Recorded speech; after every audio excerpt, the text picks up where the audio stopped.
Fala galera, eu sou Larissa Rezende, sejam muito bem-vindos ao Dimensão Cultural, o lugar no universo onde filmes, séries, livros e games se encontram. E hoje nós vamos embarcar numa viagem por uma galáxia muito distante para falarmos de Ahsoka. A série sobre a ex-padawan de Anakin Skywalker foi uma das mais aguardadas pelos fãs e não foi à toa. Afinal de contas, no quarto episódio, nós podemos ver o porquê Ahsoka foi tão esperado. Esse episódio foi basicamente perfeito. Aproveita para já deixar o seu like nesse vídeo. Se você ainda não se inscreveu no canal, vai lá, se inscreve e ativa o sininho, pois a sua participação é muito importante nessa dimensão. O quarto episódio começa onde o terceiro termina, com Sabine, Ahsoka e Huyang presos numa floresta em Citos com a sua nave quebrada. Eles estão tentando consertar a nave e, enquanto isso, ocorrem alguns conflitos entre os personagens, como o fato de que a Ahsoka vai questionar se a Sabine sabe o que fazer para impedir que o Thrawn volte. A ideia é, a Ahsoka está tentando testar a Sabine aí para ver se ela entende que ela precisa destruir o mapa para evitar uma coisa pior, uma guerra pior na galáxia. Ou seja, é algo que a Sabine acaba fugindo da pergunta. Afinal de contas, nós sabemos que ela quer esse mapa desesperadamente para salvar o Ezra, que é a sua única família, né, que ela considera como a sua única família. Então a gente consegue ver nesse momento que Ahsoka e Sabine ainda não estão em sintonia. Apesar de no início da série a gente ver uma quebra de tensão entre as duas, elas ainda não estão em harmonia. Até porque elas possuem personalidades diferentes, levando em consideração que a Ahsoka, por conta de todo o seu treinamento Jedi, ela é mais desprendida emocionalmente, diferente da Sabine, que é uma Mandaloriana. Então ela tem um emocional muito forte, ela tem essa ligação extremamente intensa com família. Então por isso que ela quer, ela tem essa necessidade de encontrar o Ezra. Também temos a informação de que a Sabine perdeu todo o seu clã na Noite das Mil Lágrimas, que foi o cerco que o Império fez a Mandalore, que praticamente dizimou o povo, o que acaba sendo muito importante, pois a gente entende um pouco mais do emocional da Sabine e desse conflito que ela tem com a Ahsoka. Mas apesar de todos esses diálogos iniciais, nós teremos uma cena de ação, levando em consideração que o terceiro episódio termina com o Baylan enviando droids e a sua aprendiz para atacá-los lá na floresta. E assim a gente vai ver cenas de lutas incríveis nesse primeiro momento, principalmente a luta do Huyang com os droids assassinos, e a gente vê que ele manda muito bem na luta, ou seja, esse personagem tá ficando cada vez melhor dentro dessa série. E depois desse primeiro ataque, Sabine e Ahsoka vão atrás do Baylan para tentarem pegar o mapa, e o Huyang diz para elas permanecerem juntas, pois elas trabalham melhor dessa forma, o que é uma mensagem bem coerente em relação ao droid, mas quem disse que elas vão respeitar, que elas vão seguir esse conselho? Na primeira oportunidade, a Sabine vai deixar a sua formação com a Ahsoka. Elas vão encontrar no meio da floresta a Shin e o Marrok, e a Sabine vai partir para uma luta mano a mano com a Shin, o que acaba sendo uma luta bem dinâmica, mas ao mesmo tempo a gente vê que ela justamente não está em harmonia com a Ahsoka, e ela é extremamente teimosa, e ainda tem muito que aprender, tem muito que se disciplinar.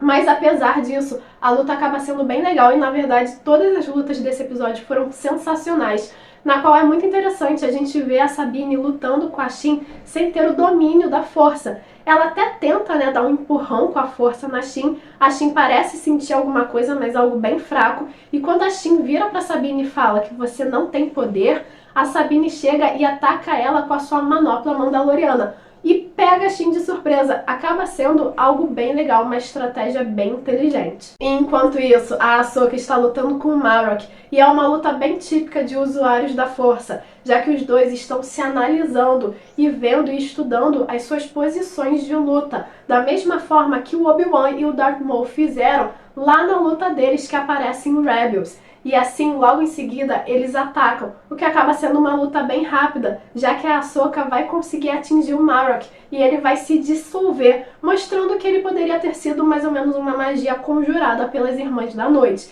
Então isso também acaba sendo uma informação bem interessante trazida pelo episódio. E enquanto elas estão nessa luta, a Aerys está desrespeitando as ordens da Nova República e levando um esquadrão de X-Wing para ajudar as amigas. E é muito legal porque nessa cena nós teremos, além da participação do Chopper, que tá maravilhoso em live action, nós temos também a participação do Jason. E o Jacen Syndulla é simplesmente um amorzinho. E é muito legal que nessa hora ele vai questionar a mãe, perguntando se por que ele é obrigado a obedecer às ordens dela e ela não é obrigada a obedecer às ordens da República. Na qual ela vai responder que no dia que ele for general, ele também vai ter todo o direito de desobedecer às ordens. Além disso, quem vai estar liderando o esquadrão de X-Wing junto com a Hera vai ser o Capitão Teva, que aparece lá em Mandalorian, o que acaba sendo muito legal, pois a gente vai ter essa sensação de união entre as séries. E além disso, o Capitão Teva é aquele tipo de personagem que aparece pouco, mas já conquistou o coração dos fãs. Então é sempre bom vê-lo assim nessa participação das séries. E chegamos ao encontro entre a Ahsoka e o Baylan, na qual é um encontro bem tenso, afinal de contas, o Baylan vai atingir o emocional da Ahsoka ao falar do Anakin. Disse que conheceu a reputação do Anakin enquanto Jedi, mas que também sabe o que ele se tornou depois, o que é uma informação extremamente importante, pois nós sabemos que a identidade do Darth Vader foi guardada a 7 chaves pelo próprio Vader e pelo Imperador, e que pouquíssimas pessoas sabiam o que tinha acontecido com Anakin Skywalker. Então acaba sendo bem legal aí e acaba sendo também um baque para a Ahsoka, já que ela passou a vida inteira pensando, imaginando o que teria acontecido com Anakin se ela não tivesse deixado a ordem. Será que ele teria caído para o lado negro da mesma forma? Então ela passou a vida inteira se questionando disso.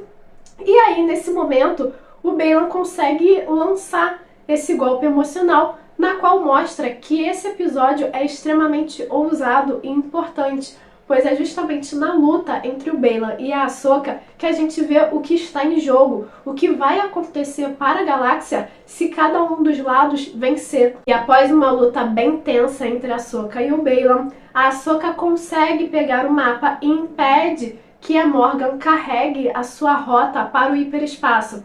Mas nesse momento ela vai queimar a mão, justamente por conta da magia das Irmãs da Noite. E isso acaba sendo que uma referência a Indiana Jones e os Caçadores da Arca Perdida, na cena em que o agente nazista queima sua mão ao pegar no artefato, que seria um mapa justamente para a Arca da Aliança.